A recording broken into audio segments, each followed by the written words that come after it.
ఏడవ సంతానం అయిన బలరాముడు యోగామాయ శక్తితో రోహిణి గర్భంలోకి మారిపోయాడు.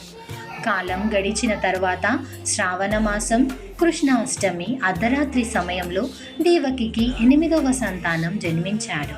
ఆ బిడ్డే శ్రీకృష్ణుడు. రాత్రి బయట బాగా వర్షం పడుతుంది. ఉరుములు మెరుపులతో ఆకాశం ప్రకాశవంతంగా వెలిగిపోతుంది. వసుదేవుడి చేతులకి ఉన్న సంకెళ్ళు ఊడిపోయాయి. ఆ సమయంలో ఆశ్చర్యకరమైన సంఘటనలు జరిగాయి. అప్పుడే వసుదేవుడు పుట్టిన బిడ్డను కాపాడాలని తన స్నేహితుడైన నందుని ఇంటి వద్ద గోకులంలో వదలాలని నిర్ణయించుకున్నాడు.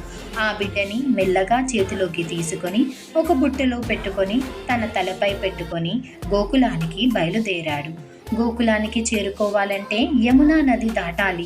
అప్పటికే యమునా నది చాలా ఉధృతంగా ప్రవహిస్తుంది. అది చూసి వసుదేవుడు నిరాశపడ్డాడు.